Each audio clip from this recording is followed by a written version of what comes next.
तो आइए आज के वचन में चले, पवित्र शास्त्र बाइबल से आज का संदेश सुने। आज का संदेश है देह धारण का महत्व। देह धारण का महत्व। मेरे साथ निकालिए यूहन्ना का सुसमाचार अध्याय 1 और उसका वचन 14। यूहन्ना अध्याय 1 वचन 14।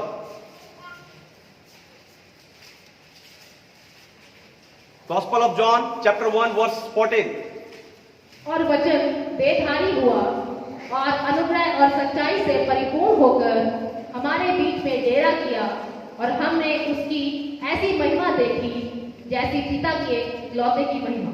हालेलुया।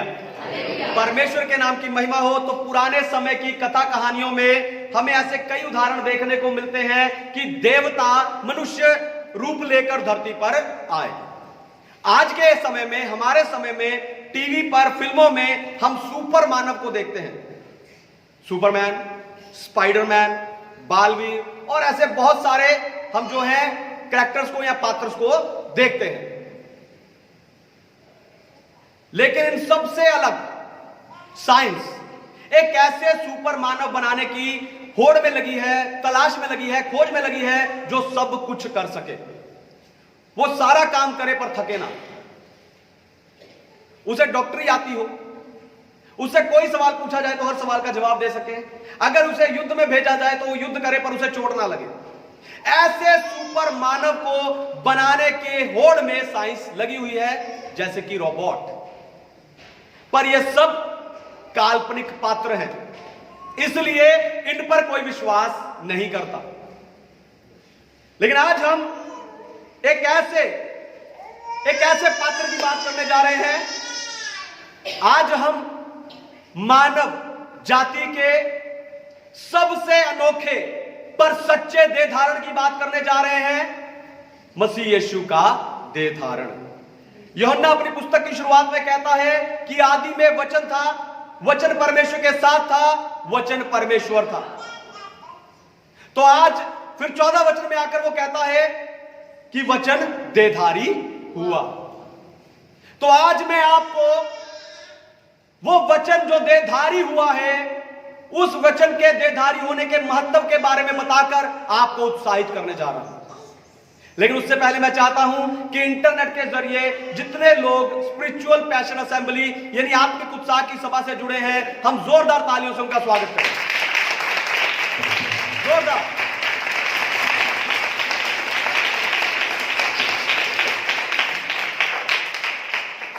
देह धारण का महत्व। देह धारण का पहला महत्व है मनुष्य पर परमेश्वर को प्रकट करना।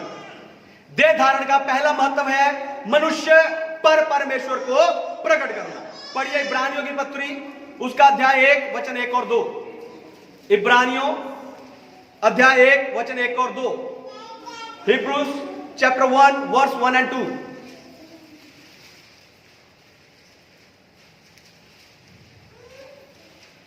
जल्दी से।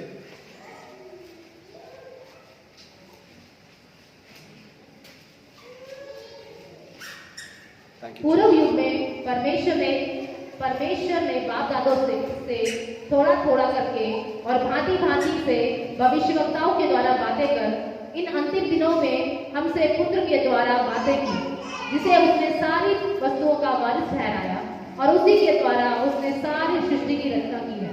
हालेलुया। परमेश्वर के नाम की महिमा। तो पुराने समय में परमेश्वर खुद को मनुष्यों पर अपने कामों के द्वारा, संसार में अपनी की हुई सृष्टि के द्वारा, या फिर जो अपने वचनों के द्वारा थोड़ा थोड़ा करके मनुष्यों पर प्रकट करते थे। फिर परमेश्वर ने भविष्यवक्ताओं के द्वारा बातें करके अपने आप को मनुष्यों पर प्रकट करना शुरू किया। पर मसीह यीशु के देह धारण पर परमेश्वर ने सीधा मसीह यीशु के द्वारा अपने आप को लोगों पर प्रकट करना शुरू कर दिया। हालेलुया। इससे पहले किसी ने कभी भी परमेश्वर को नहीं देखा, पर प्रभु यीशु मसीह ने परमेश्वर को लोगों पर प्रकट किया कि वो कौन है और कैसा है। हालेलुया। इसीलिए यीशु मसीह ने साफ साफ बिना किसी हिचकिचाहट के कह दिया कि जिसने मुझे देखा है उसने पिता को देख लिया। हालेलुया। पर आपको बताऊं, यीशु मसीह ने सिर्फ परमेश्वर को हम पर प्रकट नहीं किया, पर हमारा मूल्य परमेश्वर की नजर में क्या है यह भी हम पर प्रकट किया है। इसीलिए यीशु मसीह से पहले सब लोग डर के कारण परमेश्वर की आराधना करते थे, पर यीशु के देह धारण के बाद हम सब प्रेम के कारण परमेश्वर की आराधना करते हैं।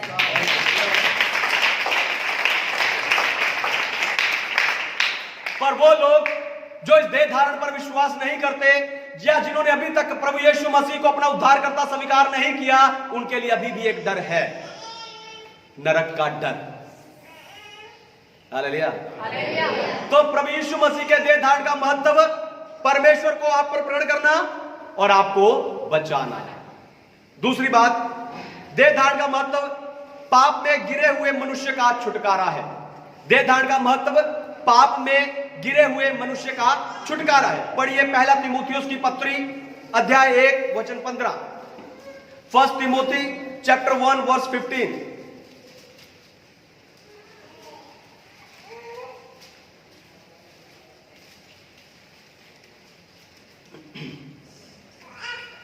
एक का 15। हाँ जी। यह बात सच और हर प्रकार से मानने के योग्य है कि मसीह यीशु पापियों का उद्धार करने के लिए जगत में आया, जिसने सबसे बड़ा मैं हूं। हालेलुया। परमेश्वर के नाम की महिमा। तो बाइबल के अनुसार देह धारण का मुख्य महत्व पाप में गिरे मनुष्य का छुटकारा है। पाप ने मनुष्य को सदा के लिए परमेश्वर से अलग कर दिया था, पर देह धारण ने फिर से जोड़ दिया। हालेलुया। यीशु के देह धारण और बलिदान का अनोखा या अद्भुत जो संबंध है, वो हमें प्रभु भोज की मेज पर देखने को मिलता है। प्रभु भोज की मेज पर रखी हुई रोटी और रखा हुआ दाखरस प्रभु यीशु के देह धारण के महत्व के गवाह है। रोटी देह को दिखाती है, जिस देह को प्रभु यीशु मसीह ने हमारे लिए बलिदान कर दिया, हमारे उद्धार के लिए बलिदान कर दिया। और दाखरस यीशु के लहू को दिखाता है, जिस लहू को प्रभु यीशु मसीह ने सूली पर बहाकर हमारे पापों को क्षमा कर दिया। और लहू देह के बिना बहाया नहीं जा सकता, इसलिए देह धारण जरूरी था। हालेलुया। दोबारा सुनिए, ध्यान से सुनिए। लहू देह के बिना बहाया नहीं जा सकता था, इसलिए प्रभु यीशु मसीह ने आपके पापों से आपको छुड़ाने के लिए देह धारण किया।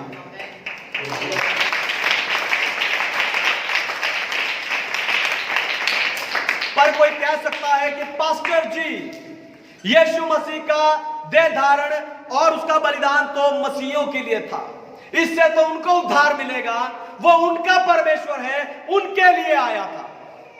तो ऐसे लोगों को मैं बताना चाहता हूं कि बाइबल पूरे संसार की बात करती है, बाइबल पूरी मानव जाति की बात करती है, बाइबल आप सबके उद्धार की बात करती है, जिसमें आप भी शामिल हैं। हालेलुया।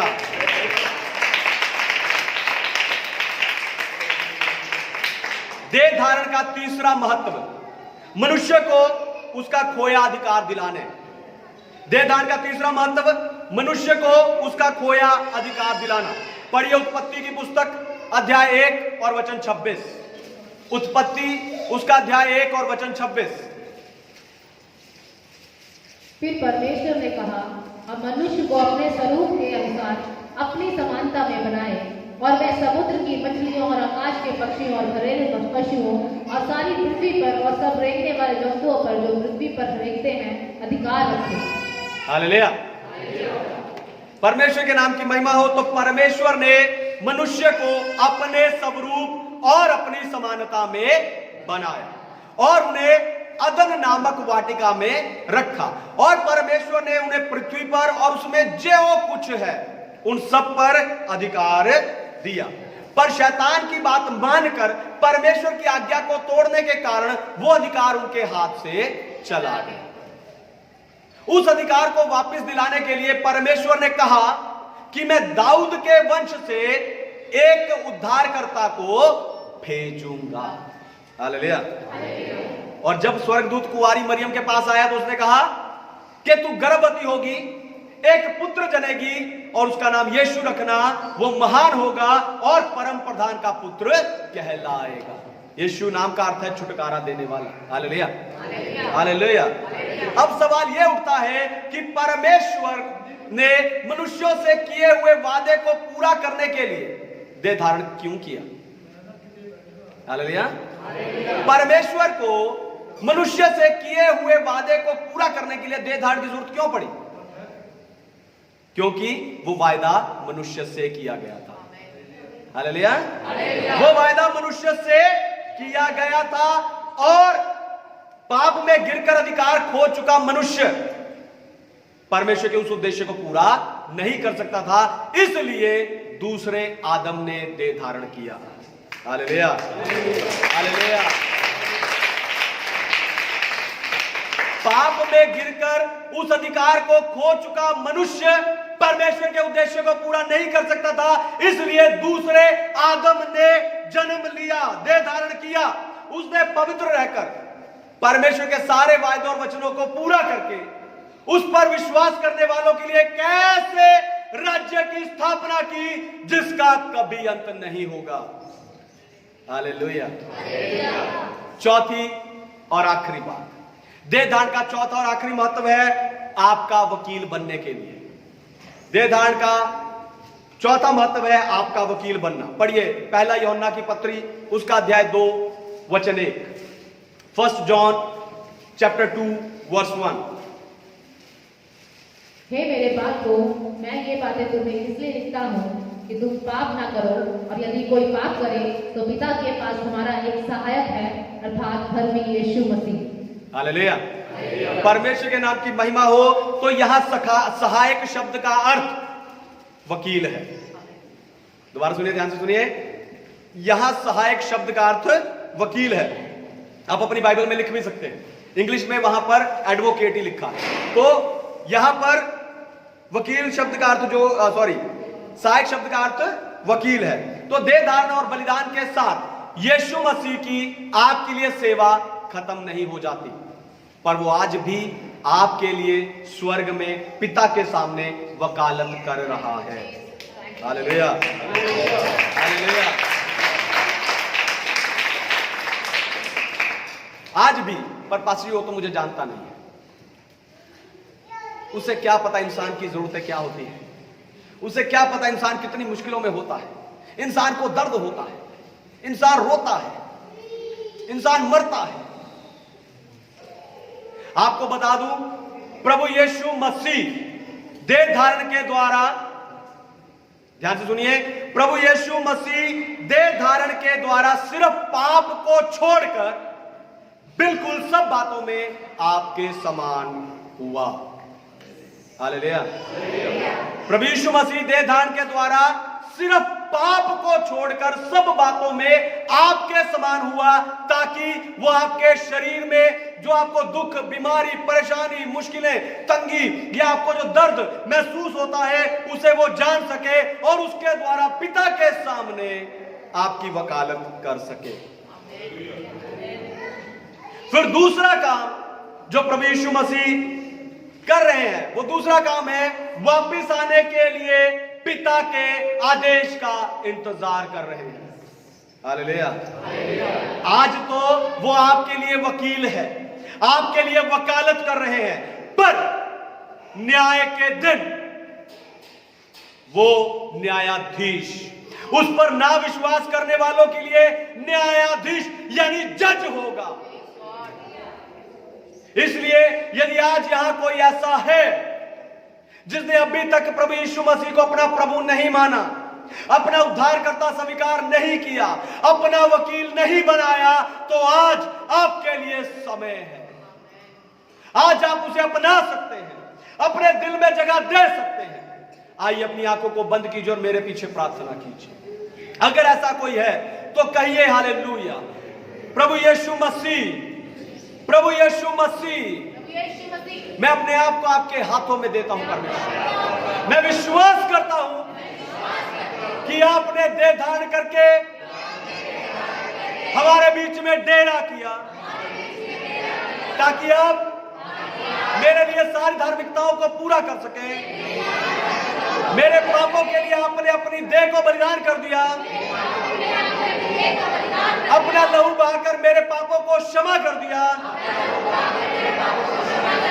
हाँ परमेश्वर, मैं आप पर विश्वास करता हूँ, मेरे पापों को क्षमा कीजिए, मुझे अपना बेटा अपनी बेटी बना लीजिए, मुझे अपना बेटा बना लीजिए। मैं अपने सारे पापों से मन फिराता हूँ। प्रभु आप मेरे दिल में आइए, आप भी मेरा प्रभु है, आप भी मेरा स्वामी है।